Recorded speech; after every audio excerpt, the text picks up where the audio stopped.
program. Yes, we will go on with introductions later on today, but we welcome the Honorable Mayor Isko Moreno today. Okay, so before we go to the highlight, so ang gwapo ng Mayor ng Manila, no?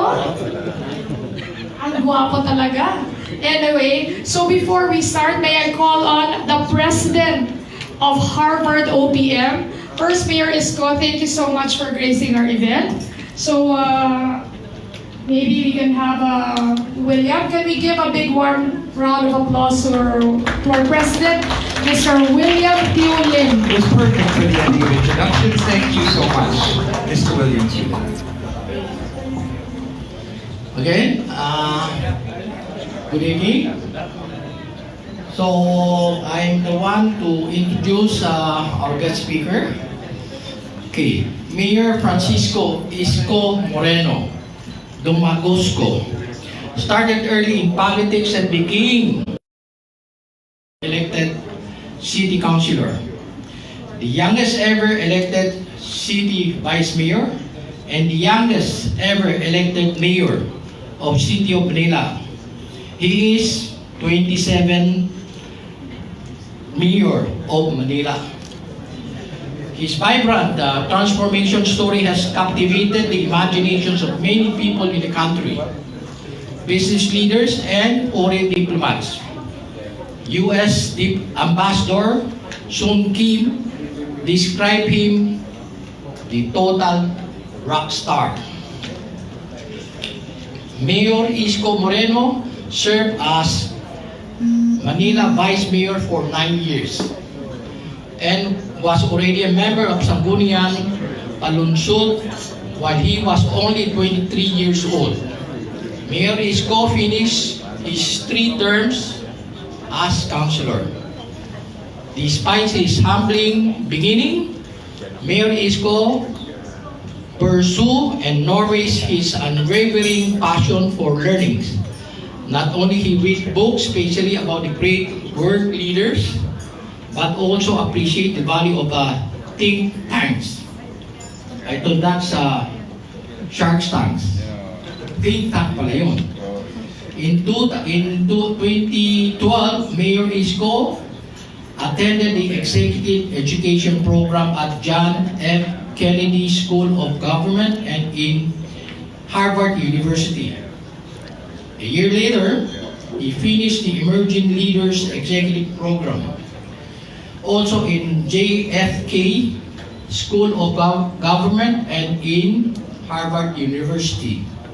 In the same year, Mayor Isko completed the Oxford Strategic Leadership Program in said Business School, University of Oxford. He is also a product of Executive Education Program at the UP National College of Public Administration and Governance. Mayor Isko Moreno received his doctorate as Doctor of Humanities on Communities Development degree from the Pamantasan Luzon ng Manila in the year 2014.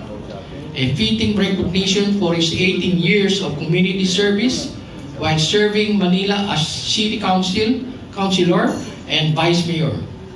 With his background, he was appointed by President Rodrigo Duterte as Undersecretary for Special Project of the Department of Social Welfare and Development. Prior to this, Mayor Isko Moreno was appointed by President Duterte as Chairman and President of North Rail Corporations. Mayor Isko studied law at the Arellano University School of Law. 3 years after graduating from International Academy of Management and Economics with a degree of Bachelor of Science and Business Administration.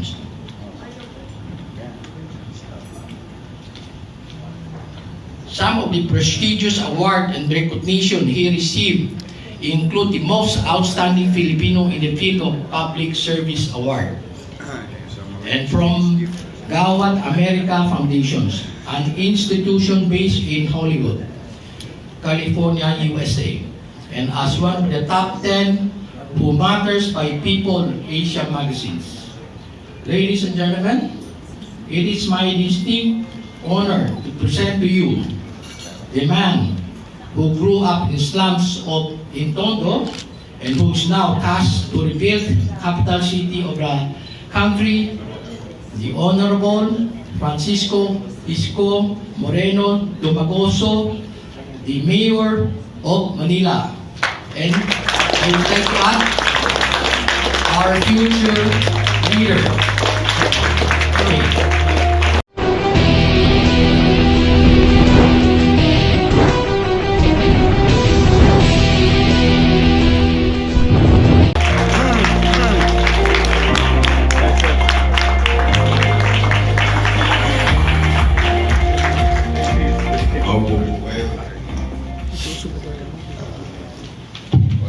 Maraming salamat sa ating Presidente William G. Siya na kayo, masama na po ang boses ko.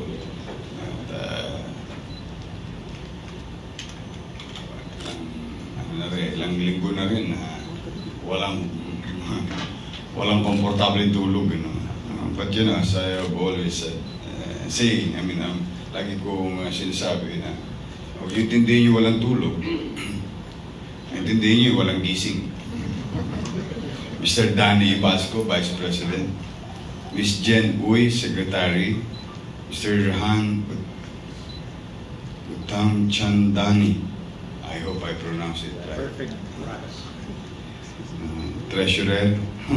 Sakto, no? Rahan Uttam Chandani. Marunong to, talagang nasa Harvard Business School ako. Mr. Juancho Robles, Auditor. Mr. Wilson Lim, Owner of Ascot BGC. Mr. Rob Delgado, CEO Transnational Diversified Group. Yung pamilya ni Mr. Delgado is one of the prominent family even in the early times of Manila. Before the war, particularly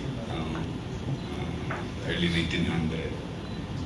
So I read some history books. Nakita ko yung pangalan ng pamilya ninyo. And they still have a building there. Ms. Pinky Tobiano, founder and chairman. At sa lahat ng mga tapit-tapitagang guests. Puro Pinoy naman dito, no? Buti naman. Kasi kaya hindi nyo napansin hinang-hinana ako. Peter, kaya ako hinang-hinana. Ba't ka nandito? Wartong ka. Lasag! Kaka-English ko, nagdugo lagi yung ilong ko. Kaya medyo anemic na ako. But I'm happy and honored tonight and thank you very much. Recognizing me as a part of your family, even though I just took the executive program.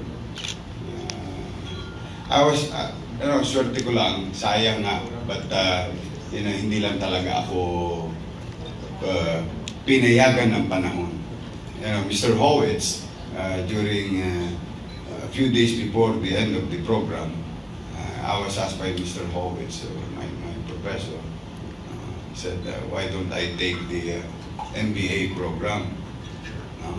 And I said to him, Mr. Howitz, I cannot pass the examination. I have very bad grammar. To write 500 words. And an essay, I submitted 250. Of my wife who's from Lasal. May away din Lasal na Taneo dito.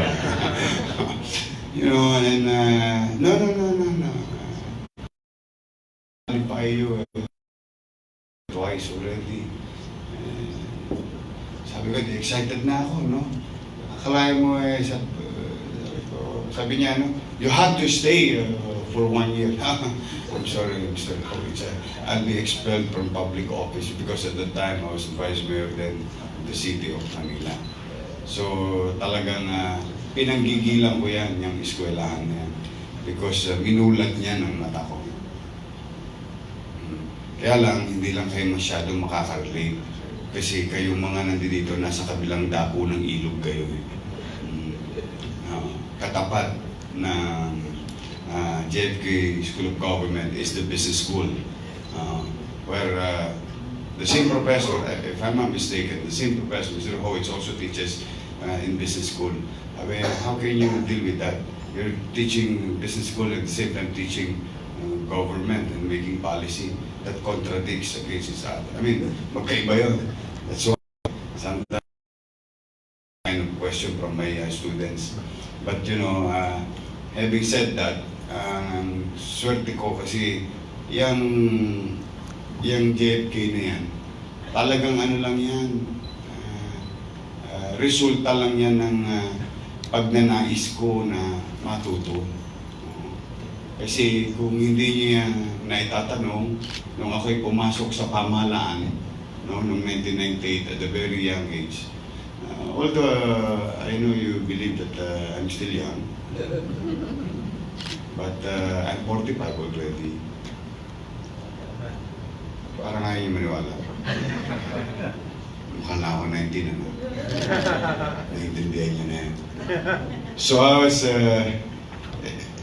nag-gobyerno high school finish kasi, with all honesty, hindi ako nakapag-aral eh. Kaya napakasama talaga ng grammar ko.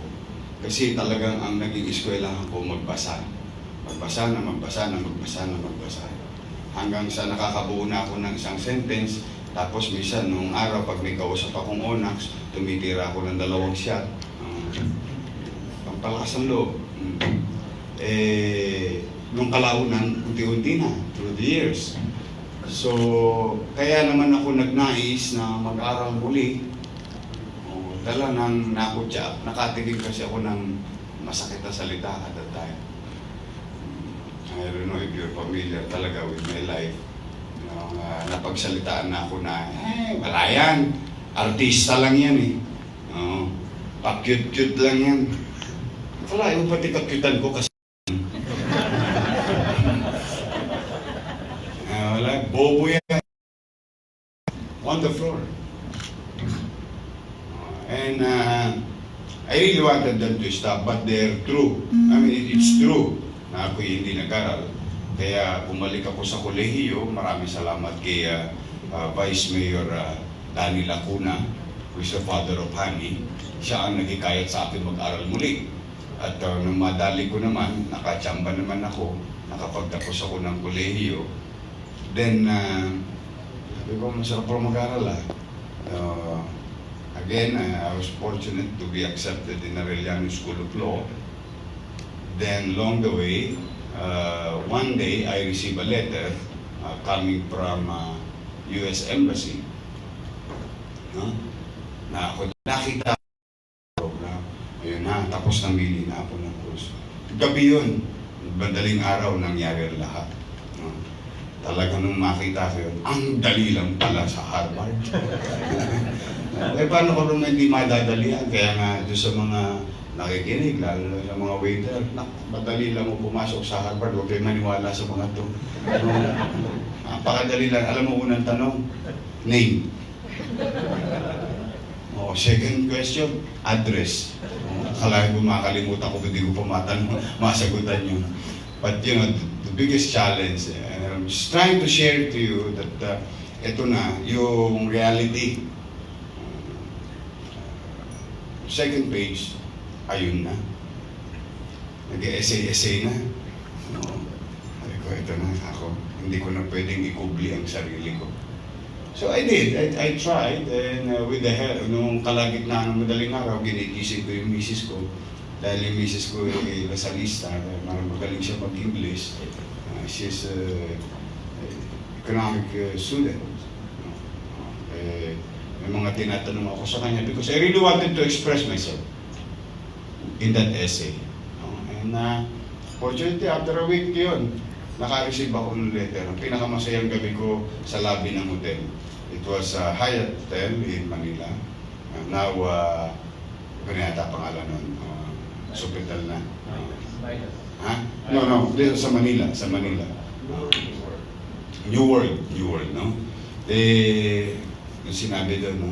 Sumulat yung JFK School of Government, Harvard, yun yung nakalagay sa email, di ba? Pagtingin ko, nakita. Welcome to JFK School of Government. Ako na, Diyos ko, talon-talon ako. Dahil ito na. Ito na naman. Siyempre, alam mo yung excitement mo, di ba? Ito na, nung pinadala na sa akin yung mga babasahin, Diyos ko. Dalawang maleta yata yung nung ko eh. But it's a good experience. Doon ko nakita na napakaswerte ninyo. Kayong mga nandito. Ang swerte nyo sa magulang. Sa totoo lang. If I have that kind of opportunity, I'll stay there and study. If my parents did, I'll go there and study. Yan ang sinasabi ko sa mga anak ko eh. Sabi ko, mag-aral kayo doon. Kung ako nga, napakasama akong mag-English, nadali ko, kayo pa kaya. Kasi nung nandun ako, kaya ako binalik-balikan yun eh. Kaya ako yung binalik-balikan. Kasi nakita ko, nagbago ang pananaw ko. Lumaki ng konti. Sabihin, dati-rati, the way I look at how to, about governance, is masyadong parokyal. And you cannot blame me. Nandun ako sa environment na yun lang eh. So, yung environment ko, yun lang ang nakatuturo sa akin. Nagdudulot sa akin ng kaalaw. Plus yung karanasan ko, of course. But when I saw it, when I experienced it, when I was there and thought of things, medyo lumago, lumawa. Kaya mas lalo nang nagpino, unti-unti. Mas lalo nang naging firm, mas lalo nang naging makatwiran. Yung mga iba kong pananaw. Doon binago ng Harvard ang buhay ko bilang bahagi ng gobyerno. Naging mas maingat.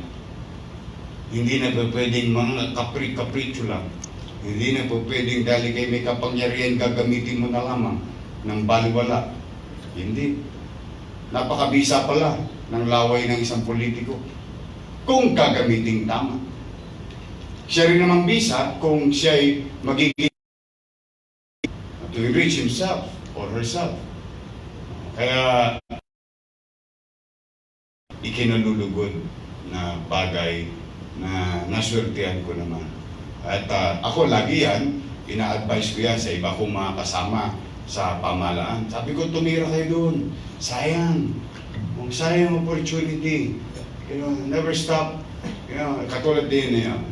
Andiyan, nakita ko si Atty. Chris Tenoro. Si Chris. Noong pangalawang punta ko, sabi ko, Chris, sumama ka sa akin. I want you to see what I saw. He's my classmate in law school.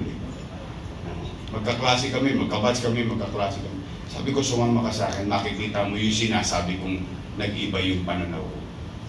O yan, abogado na yan, sertifikado na ng bariyan, tumira pa. Kasi nung pangalawang punta ko, nakita niya na. Na-experience niya na ganun kaganda. O, nung a few months, nakita po bumabalik siya. Tapos, nag-apply ako. Saan? Sa GFK. Talaga? Anong nangyari? Sana pumasa ako. Paano yung gas? Ayun na ang problema, boss. Kaya pala yung kinuwento sa akin, yung gas na usapan. I'm happy for him. I'm happy for him because he saw what I saw. And now he's part of the city government. So I think, hindi na malalayo ang antena namin. Di ba? At least pareho na kami 94.7 or 96.3. Ang mahirap kasi sa mga kawanin mo ng pamahalaan, yung mga pinangangalawit mo, isinama mo sa pamamahala, iba-iba kayo ng frequency. So you have to convince them to change channel. And that's the hardest part because that's an internal problem. internal challenge, and you're gonna deal the regular challenges ng pamamahala. Kaya yun ang lagi ko sinasabi sa aking mga kasama. Kahit ng mga konsehal, sinabihan ko, huwag kayong titigil na hindi mag-aaral. Tapos yun yung pamamahala. Yung pagninegosyo. Ayun, naturuan din naman ako ng sa business school. Kaya lang, mas madali sa SAID, sa Oxford. Bakit? Yung sinagot ko sa Harvard, kinapipaste ko lang sa Oxford. Ay, hindi naman nila alam yan. Sinate ko lang yan. It gave me two perspectives. Paano mag-isip ang negosyante? Negosyante sa kanyang pamahalaan. Paano mag-isip ang leader na namamahala sa kanyang komunidad? Yung isa naman tinuturo doon sa Europa, yung aking maliit na natutunan, paano kayo mag-iisip, paano kayo magre-react if I do this? Yan. Kaya yan ang mga bagay na kung bakit hinihikayat ko ang iba. Sakali ay nabigyan sila ng pagkakataon na kaluluwag sa buhay, huwag ihinto na makamit o magkamit ng karagdagang kaalaman. Going back to you, kaya ko naman kayo nasabi maswerte, kabaya kalain ninyo nagkaroon kayo ng mga magulang para sa bibig. Most of you here, if not all, because you were sent by your parents to study there. Mas maganda karanasan. At kung nakuha nyo naman yung dala ng pagpapagal, mas magaling. Diba? Mas lalo pang dapat kayong tularan ng iba, ng ating mga kababayan. Again, ayaw ko naman mong gawing malungkot. But I just want you to know that one for the book, that Boston experience.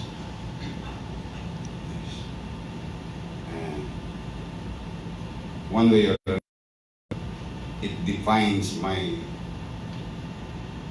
point of view on certain issues, certain policies. And it gave me tool. In fact, recently, it was used.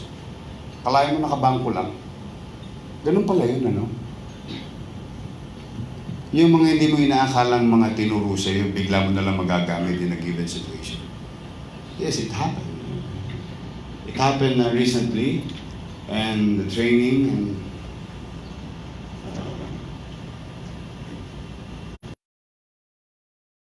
to me was utilized. Ano yun it's a chaotic situation, and you really had to define, control the situation immediately. And when I realized after that day, nandun yun sa syllabus . Nung nire-review ko na yung sarili ko, pero hindi ko inisip . Yun ang isang benepisyo ng edukasyon. Bigla na lang siyang lumalabas at hindi mo alam kung kailan mo siya magagamit. Kaya muli sa inyong lahat, maraming salamat at sa pagkakataon na ito, kay I am nobody compared to what you have achieved, but at least kung meron man akong may bibigay sa inyo, huwag kayo mag-alala, pagbubutihan ko naman. Sisikapin kong yung mga gawain na mangyayari sa lungsod ng Maynila, hindi naman maging kahihiya sa inyo. At someday somehow, I hope that you can be proud that there is certain Christian Oreo, Mr. Dumagoso, na mabantot pa ang pangalan, na yan dala ng mga ginagawa niya mga natutunan niya doon, bahagi nun ay natutunan niya doon sa eskwela ang aking pinagtapusan din. So maraming salamat sa pagkakataon na ito. Advance Merry Christmas. I hope you'll have a Merry Christmas. Pagpalain kayo ng Diyos sa inyong kalusugan at madinig sana ng Panginoon Diyos ang inyong mga dalangin sa buhay. At maging malusog sana kayo. At maging maganda sana rin ang salubong ng bagong taon sa bawat isa sa inyo. And if I'm not asking too much, I hope in your own way, I hope that you help us in the city of Manila. You know, I need your help. It's the capital of the country. You may have ASCOT here in BGC. Yeah, it's a good building. It's a nice building. But still, at the end of the day, Manila is the capital. It's the face of the country. And naghihingalo siya. We have to resist. Kailangan ko ng tulong. I'm gonna do my best in my own little way with the help of my colleagues. But I need your help also. So if there's any way, someday, somehow, that you can help the city of Manila and the people of Manila, I'll be happy and grateful. So, gandang gabi. Pagpalain nawa kayo ng buong may kapal. Manila, God first. Thank you so much, Honorable Mayor Isko Dumagoso.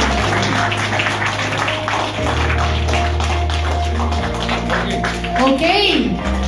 Maraming salamat, Mayor. At pinaunlak mo kami ngayong gabi. Tagalog yon dahil si Mayor Isko nagtatagalog. He is now going to answer at least. This is now the question and answer portion. Kaya Mayor, talagang before the question and answer portion muna tayo. Can we all sit down? So, sino ang merong... Mayor, lahat po kami, ang Owner President Management Course, Mayor, ay isang executive program din po. Na 3 years old, 3 weeks lang kami sa isa na. Now, can we have the mic? Yes, the first question please. Sino ang gustong unang magtanong? Yan po si Mr. Dino Araneta. It's not a question, but we also need your help.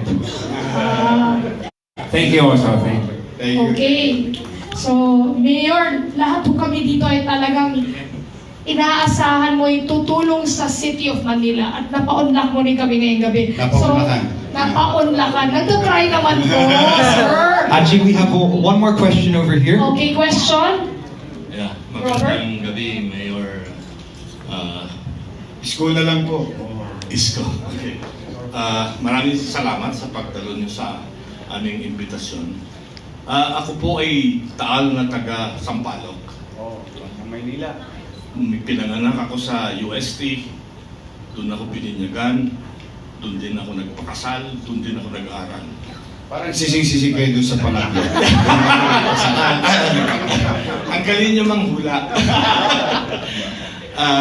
So, nasundan ko po yung pag-ano niyo sa politika. Kasi kailan lang naman ako hindi bumoboto sa Sampaloc eh. So, ang tanong ko lang po, Mayor, nung ilang taong din kayo naging vice mayor, nakita nyo yung pamamalakad ng mga alkalde nung panahon na yon. Nung kayo ay maging mayor na, ano sa palagay nyo yung pinakamahirap yung hinarap at paano nyo ito nilutas? Well, yung pareho yung problema ng Maynila, halos almost the same sa problema ng ibang syudad sa buong Metro Manila or any other place in the country. No? But meron malala lang. Tingin ko isang pinakamalaking challenge na dapat namin kaharapin. Alam niyo kung ano? Yung mindset. Kasi sa amin, ang nangyari, yung abnormal, naging normal. Yung mali, yun na yung tama. So I think there's a wrong mindset. And I have to correct it. Ang maganda lang doon, walang tosgas yun. Walang gastos yun eh. Laway-laway lang yun eh. I'm really trying to change the mindset of our people wherein they have to cooperate, they have to change habits, or change their nakagawian na, nahirati doon sa maling gawain, kaya akala na nila tama na. So yung batang sumunod, yung salin lahi, ang nakita niya na yung mali. Pero sa tingin niya, hindi naman mali. In fairness to that kid, ang nakita niya yung mali, pero akala niya yung tama. Kasi yun yung nakikita niya sa komunidad. Kaya yun ang pinakamalaking challenge. Yes, we're gonna face traffic. Yes, we're gonna face ecological challenges, economic, social problem. Yes, it's the same problem ng ibang mga syudad. But one thing na meron kami talagang malaking problema is yung wala kasi nag-gobyerno. Wala nag-gobyerno eh. Lahat natakot mawalan. Yung naging leader ng Manila, takot mawalan. Kaya lahat ng bagay, ikinipit-balikat na lang. Wherein, hindi naman magagalit sa iyo yung tao kapag pinaliwanagan mo siya na ito ang layunin ng pamahalaan kasi gusto niya ito maging epekto ng layunin na yun at yung epekto nun ay makabubuti para sa kanya in the long term. You really have to exert effort in communicating this. You really have to exert effort explaining this. But you have to do it. Ayun, kaya lang, siyempre, hindi mo naman masisisi rin yung nakaraan dahil mahirap din gumising ng maaga. Mag-ikot. Diba? Go out and talk. Yeah? Lalo na, medyo if you're in the last part of your life, medyo challenging naman. 896 barangay, 10,000 barangay official with 43 million square meters. We have a question here from Mr. Yung challenge sa kinaharap. Yes, please. Before I ask the question, Tagalog daw, Sir Mel. It's okay. No, it's okay. bago po makapagbigay ng tanong sa inyo, I'm Mel Velarde, LPM 34. This is my first time to attend this club. Before I ask you about your growth strategy, you're the most promising public servant now. The next president? Oh, no, Yes. no, please. And we have seen many promising public servants. And what we are afraid of is that, and before I tell you what my fear is, as you go up to the ladder, your growth strategy in our language, your career pathing, as Pinky said, to be president, you're scaling up. And the cost of scaling up of campaign, which is my real question, but just to tell you first is a correction. Kami ho ay nag-OPM kasi wala kaming, 80% of us, wala kaming magulang na mayaman enough to send us to MPA. To be OPM, you have to be owner. Many of us are self-made. Malati boy ho ako, self-made. Kami, marami sa amin dito. And you have to be president. Ibig sabihin, may career ka. Na swelduhan ka. Bago ka pumasok ng OPM, you have to be owner, self-made, and president, sweldado. You have to be a vice mayor before you got to be in JFK. So if there is one group who understand your history, kami ho yun. Thank you. So sir, when you run for senator, you need about 400 million. When you run for president, you might need about 2 billion. You're the mayor now, you're the most promising. And many we saw had to give favors when they were mayor to people who will fund them to go to the next level. What is your growth strategy, Mayor? Because we want to help you, by the way. Mel ha, commitment pa yan. One, I have no interest. But the people want you there. Kasi unang-una, wala pa naman akong prueba sa inyo eh. Ano naman ang patunayan ko? Wala pa akong ginagawa sa Maynila. What I'm doing, or what we are doing, is just elementary of governance. These are the ABCs of policy making and implementing things. Pagsasaayos, pagpapapanatag ng tao, ng kalooban ng tao, pagbibigay ng kasiguraduhan, certainty in the city of Manila. Recognizing equality. Walang babae, walang bakla, walang tomboy, walang lalaki sa Manila. Pantay-pantay. No? Ganun ang pananaw namin. Now, growth strategy. Huwag kayong mag-alala masyado sa growth strategy ko dahil ako, I started with nothing. From the gutter of society. In fact, when I ran the last election, hindi naman kaila sa inyo. May imprenta ng pera yung kalabang ko. May pabrika ng pera yun, di ba? Talagang adamo ba? Ako, laway lang po na mo. Kaya, yung mga nakikita nyo ngayon, it's a commitment that I made. All of these things, pati mga batas, lahat yan for the past 4 months, lahat yan sinabi ko as my commitment. At yan, nangyayari yan ngayon dahil yan ang commitment ko. Dahil yun na lang ang binigay kong angkla sa tao, yung laway ko. Ay, ang kapitan ninyo, pumunta na kay Kisibuan ng Luilier, isandaan nyo na yung dila ko o laway ko. Yes. Ngayon, nakakatakot kasi after ko mag-mayor, magtuturo na lang ako. Yun ang pangarap ko, yun ang end game ko. Because I've been working since 10 years old. Bilang basurero. O nung high school, promoted ako, sidecar boy. Tapos mag-18 ako, artistahin. Kalahin ko ba? Swerte-swerte lang sa buhay. Naihul mo ng maigi ng tatay ko sa nanay ko. Tapos pumasok ako sa pamamahala, hindi ko naman ginamit yung kasikatan ko na nagmadali. Pasinin ninyo, hindi po sa pagbubuhat ng bangko. Kusihal, aral. Tinalikdan ko yung glamour. O pagka vice mayor ko, vice mayor aral. Matapos. I am preparing for 2016 because there was a commitment by another person.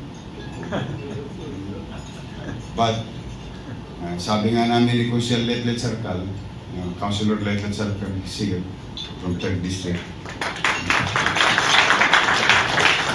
Kami daw sa Maynila, hindi kami abusado. Bakit? Napangakuan na, gusto to pa rin pa. But it's a good experience when you fail. When you fail to assess a person, if he is true to his word or not. Because it's not his fault, it is your fault. Nakalimutan mong tingnan maigi kung totoo itong taon to. Kasi siya yun, karakter niya na yun. Yung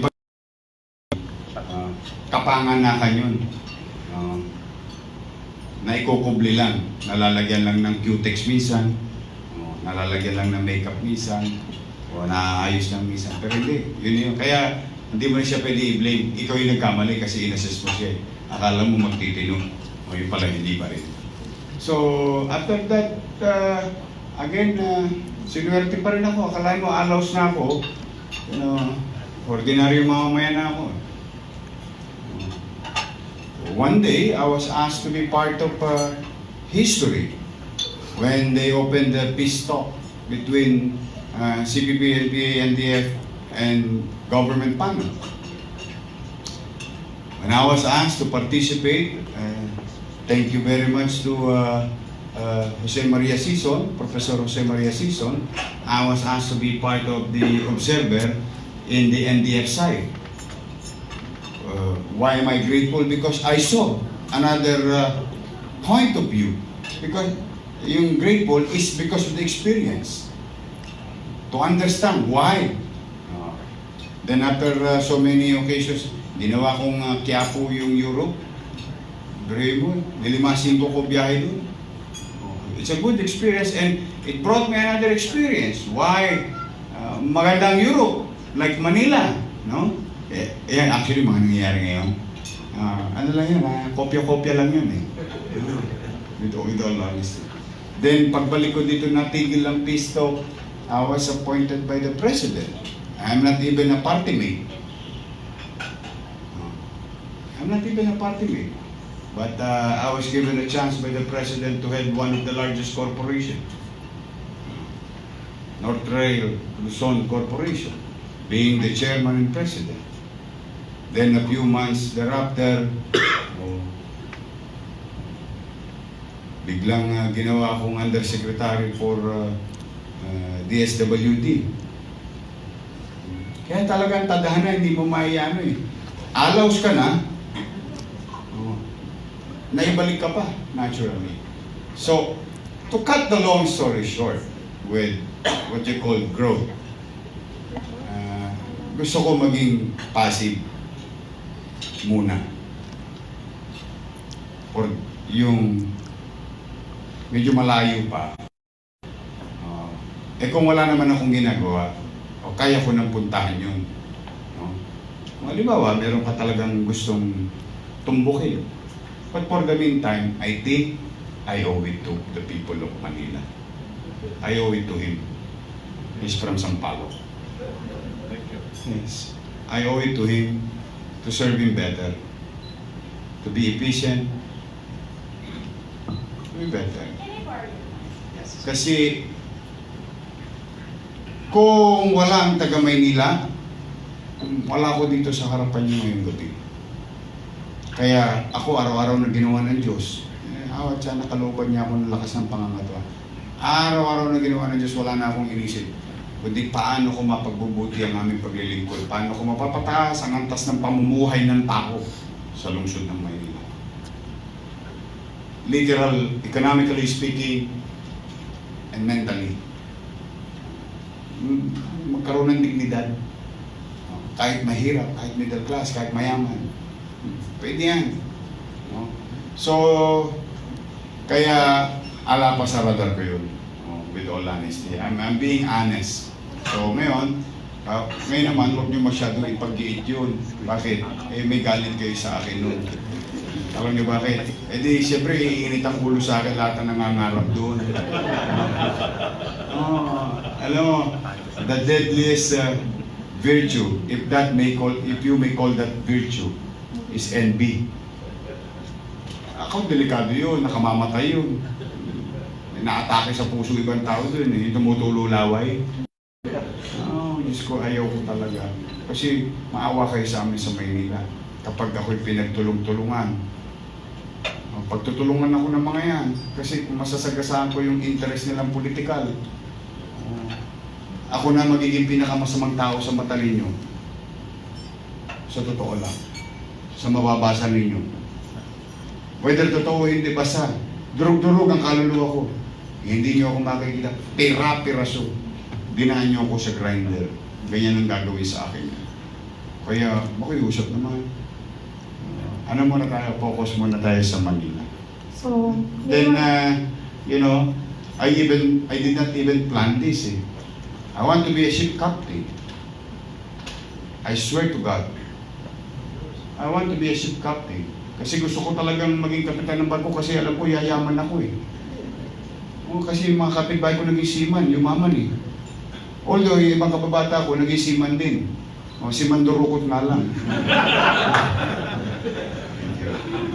So, next question is Chris Albert. Yes, I just want to ask if Do you believe that women has a just and equal status in all levels and areas of the society where decisions are taken in true partnership with men? Naman. Kaya nga sabi ko sa iyo kanina, ang bagong polisiya ng Maynila, no, ay equal. You know, Abraham Lincoln said, all men are created equal. And because of that statement, millions died. More than what happened in World War II. Because of that simple statement, men are created equal. Grabe Is there yun. any So ako, programs that you're doing right now for Manila? not even program, more than that. Oh, I even okay. asked, you know, my vice mayor, I personally handpicked that. She's a woman. Yes, my vice mayor.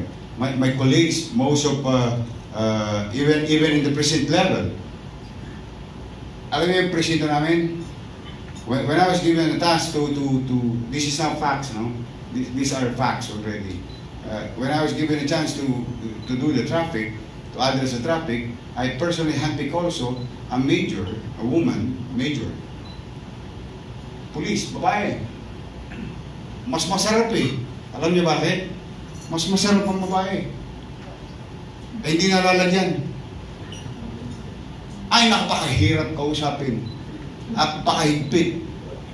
Oh, eh kaya kung gusto mong matino sa pamamahala, ay yung mo, yung dalawa ngayong bagong appoint, oh, precinct commander, babae, dalawa, sa Manila. Oh, nahuli kagad. Wanted. Kalawit kagad. I love working. Ako kasi, ito naman, ayoko naman palambutin yung puso mo, pakilitin ang tenga mo. Basta ito sisimplihin ko lang. Sa akin, walang babae, walang lalaki, walang bakla, walang tomboy. Anybody can excel in their field of undertakings. Yeah, it's a statement and a fact and facts in Manila. That's why I am surrounded with gays. Or if I may put that the right term, due to lack of term that I can use, siguro simple lang, iba ang preference sa buhay. I am surrounded with that. And my partner, and so on and so forth. So, kaya sa amin, promotions, programs, promotions, wala. Hindi ko tinitingnan ng uri ang tao. Kasi ang policy ko simple. Length of service, tapos civil service. Binoto ko, hindi ako binoto. Kaya mas marami, yung mga babae, yung mga matatagal na, pag nagpapirma na ako ng promotion, makita ko puro babae. So talagang parte, sa akin lang, ako at least ako lang kaya kong sabihin sa akin. Basta ako, lahat sila, pantay-pantay. Most of my department heads, or I don't know how do you describe that in your private. Lahat yung halos department ko, more than 50% babae. So I love working with women. Okay, so now I can have a picture with you because That's 20 pesos. because that time you didn't want to have a picture with me. I just want to say that. You have to pay 20 pesos for that. Thank you so much. Last question, Mayor. Last, Vic Balahadia. Lloyd. Sorry, Lloyd. Last question Magandang before we gabi, give the Mayor. award to Mayor Dumagoso. Unang-una, salamat po at nandito po kayo. Honestly po, nung nanalo po kayo sa election, we were so excited. You know, actually excited because we can, you know, we've been really waiting for something from politics that can change things. And you know, as in Harvard, we're always looking for, you know, results. And I think that's where I think it mattered, you know, when you came in and then other politicians or other mayors started following, and then it, you know, it created a momentum. So we really felt, you know, very excited. And I can remember together with my classmate, President William, we just went for a reunion in Brazil. So in Brazil, what they do, the group of OPMers, because it's also a problem in their country. Corruption is a huge problem. Governance, they have a very good country. Unfortunately, leadership is a problem. So what the businessmen do there? They try to actually look for someone which they can train and bring to Harvard as well at a very young age. Train them and then bring them back to Brazil and then actually support them so that they can win and change the politics. And seeing you and how you have actually started to change, kasi makita lang sa streets, so we are very inspired. So for that, we're very thankful. I hope that there can be more, kasi like our first question with President William, ang tanong namin is to our classmate in Brazil, how sure are you that even if you make a person be educated in Harvard, and when you put them back to the system, na hindi sila kakainin ng sistema? Hindi guarantee yun.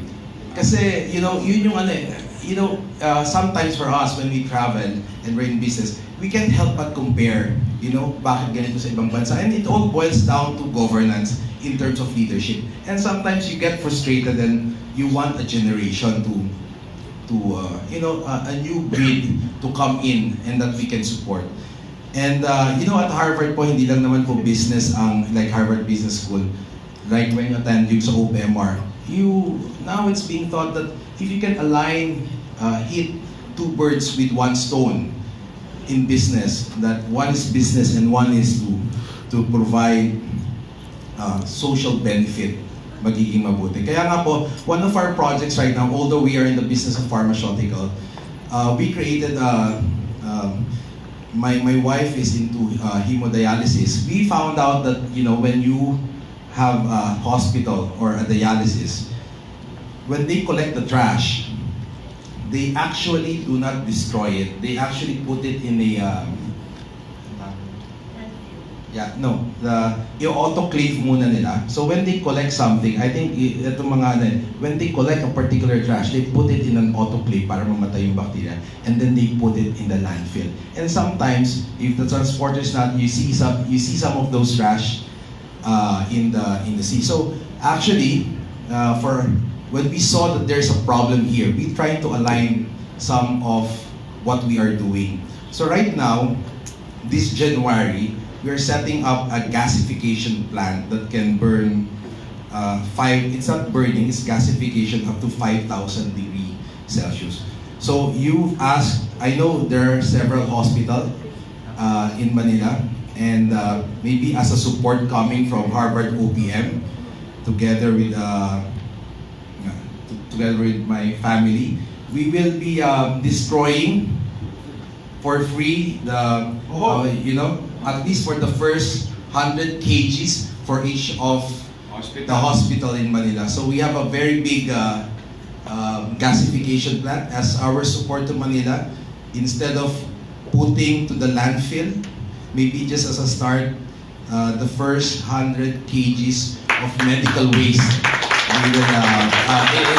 we will sponsor it para we can help in the cleaning. Thank you. Ang tarjeta to. Please ma-endorse natin sa director. Okay, now with regard to bakit is it a guarantee that when you go to Harvard you'll be a successful leader? No, that is not a guarantee. Every person has different attitude or something. At saka minsan tadhana natin. Minsan may konting tadhana. But having said that, pero at least, at the very least naman, yung probability of not being successful in leadership, medyo maliit na. Hindi siya guarantee, pero maganda yung probability niya maging effective. Mas mataas na. Because meron siyang tool. Meron siyang, he or she is equipped already. Mayor, my question was, how can business help politician to ensure that they stay in course, and so that at least we can ensure that in terms of governance, you continue to do, which is right, and at least also to improve Philippines as a whole in terms of governance. You just hold on to your,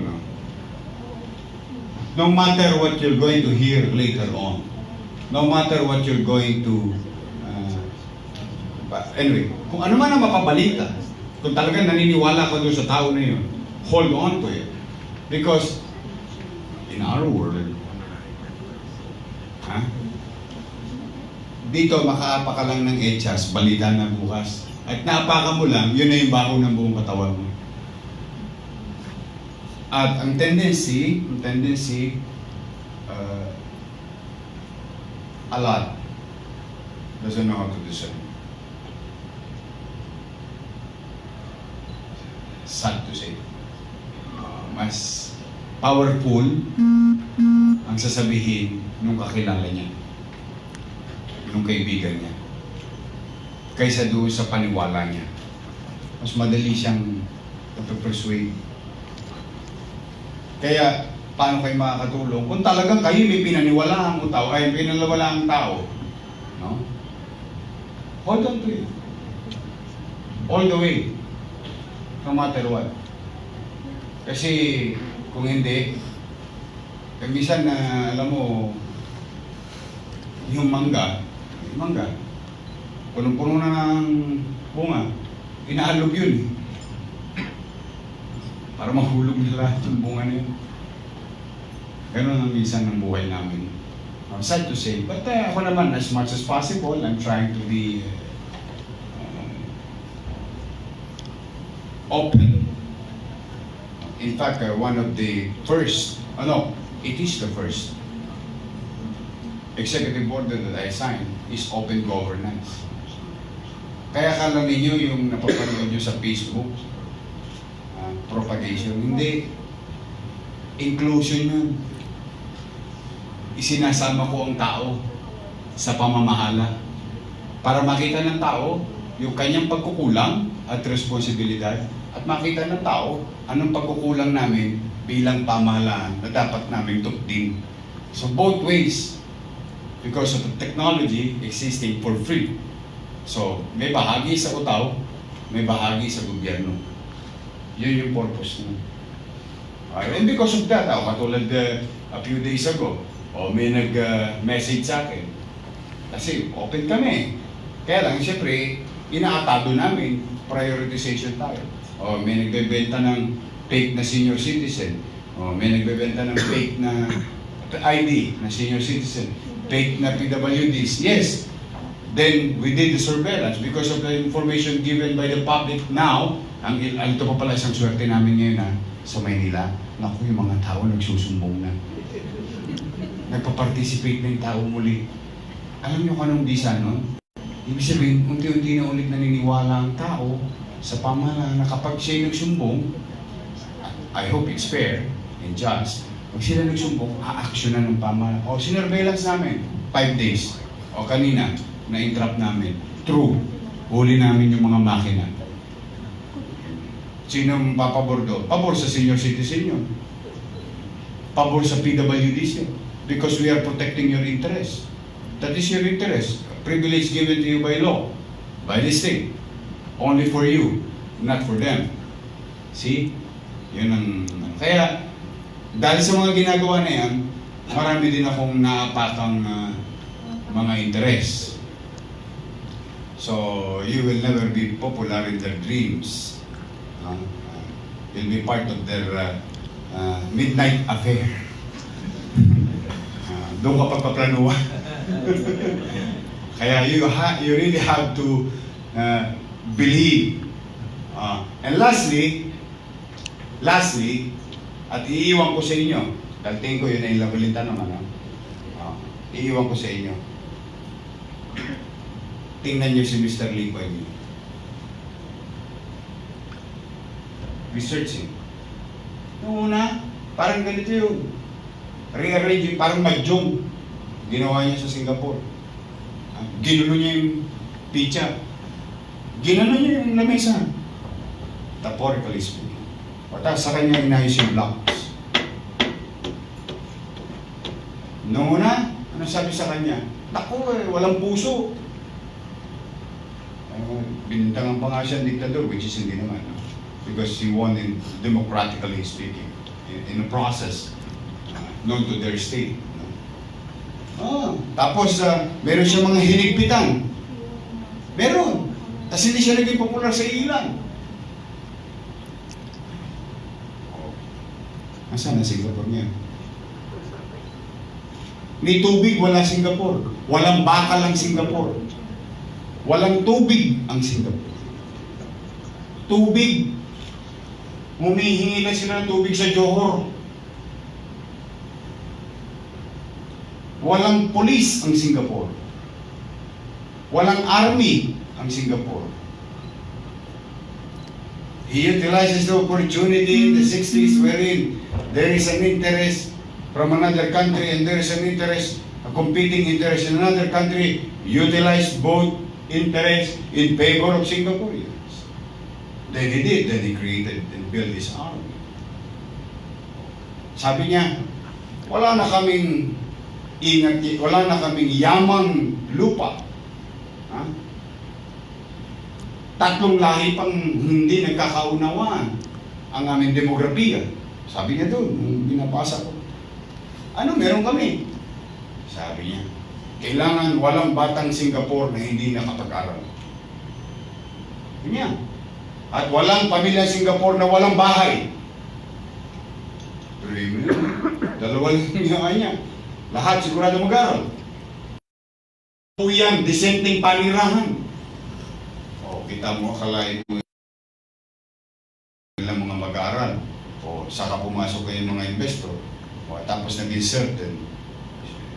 Diba? Yun yung point ko. Kung hindi naniwala sa kanya yung iilan, kasi yung mga nakasama niya nung umpisa, the same person hanggang sa dulo, hindi siya binitawan. Even in the turbulent time, halos yung kulig niya, talaga hindi siya binitawan.